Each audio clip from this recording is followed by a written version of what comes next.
ఈ కార్యక్రమానికి ఇచ్చేసినటువంటి మన రాష్ట్ర బీసీ సంక్షేమ శాఖ మంత్రి వర్యులు సంకమక్క గారికి మరియు కోరట్ల మండల వైసీపీ నాయకులు టీడీపీ మరియు రెడ్డిచేరుపల్లి టీడీపీ నాయకులకు అందరికీ పేరు పేరున ధన్యవాదాలు తెలుపుతున్నాను.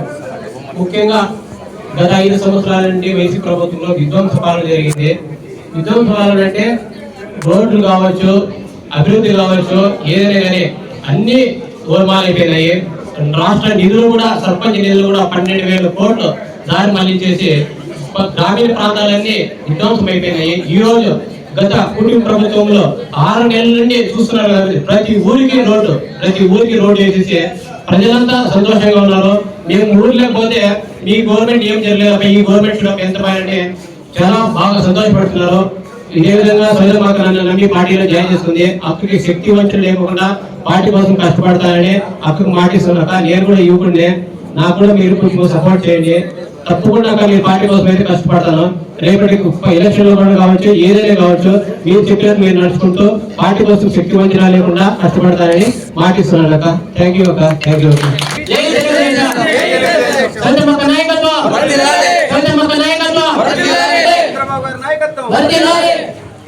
మరి ఈరోజు గోరెంట్ల మండలం రెడ్డిచెరుపల్లి పంచాయతీ సర్పంచ్ వినోద్ కుమార్ గారి ఆధ్వర్యంలో ఈరోజు సుమారుగా 29 మంది ఈరోజు తెలుగుదేశం పార్టీలోకి జాయిన్ అయినారు. చాలా సంతోషం. ఎందుకంటే యువకుడు, ఉత్సాహవంతుడు, ఒక్క ఛాన్స్ అంటే వైసీపీలో అన్ని పనులు జరిగిపోతాయి. నేను సర్పంచ్గా గెలిస్తే నన్ను నమ్ముకొని ఓటేసిన ప్రజలకు నా పంచాయతీకి అభివృద్ధి ధ్యేయంగా పనిచేయచ్చు అనుకొని ఎంతో ప్రయాసతో పార్టీలో నుంచి వైసీపీలో పోటీ చేసి సర్పంచ్గా గెలిచారు.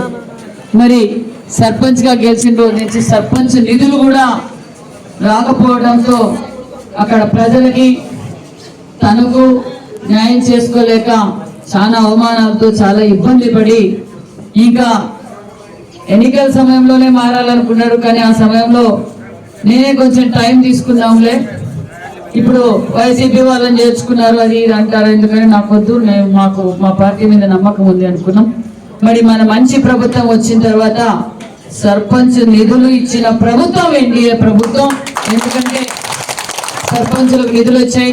ఈరోజు ఆ అబ్బాయి పంచాయతీ లెవెల్లో గ్రామీణ ప్రాంత అభివృద్ధికి ఏదైతే ఆ నమ్మకంతో ఓటేశారో ఆ నమ్మకాన్ని నిలబెట్టుకుంటాను. ఇంకా నేను ఆ పార్టీలో ఉంటే నా పదవికి నాకు అన్యాయం చేసుకున్న వాళ్ళు అవుతాను, నా పంచాయతీకి అన్యాయం చేసిన వాళ్ళు అవుతామని తెలుసుకొని ఈరోజు తెలుగుదేశం పార్టీలోకి జాయిన్ అయ్యారు. చాలా సంతోషం తమ్ముడు, మీరు మంచి నిర్ణయం తీసుకున్నారు. యువత భావితరాల భవిష్యత్తు మనదే కాబట్టి మీరు మంచి నిర్ణయం తీసుకున్నారు. మరి ఆయనతో పాటు చేరిన మీ అందరికి కూడా తెలుగుదేశం పార్టీ తరఫున స్వాగతం సుస్వాగతం తెలియజేస్తూ అభివృద్ధి ధ్యేయంగా మాన్యశ్రీ ముఖ్యమంత్రి చంద్రబాబు నాయుడు గారు, పవన్ కళ్యాణ్ గారు, నారా లోకేష్ గారు మనం అందరం కలిసి పనిచేద్దాం, స్వర్ణాంధ్రప్రదేశ్ గా మారుదాం. మన ప్రాంతాన్ని కూడా, మరి ముఖ్యంగా మీ ప్రాంతం మరికొన్ని పరిశ్రమలు కూడా రాబోతున్నాయన్న విషయాన్ని కూడా మీకు తెలియజేస్తూ మనం అందరం కలిసి పార్టీని బలోపేతం చేస్తూ మన గ్రామీణ మన పంచాయతీని కూడా మనం డెవలప్ చేసుకుందామని కూడా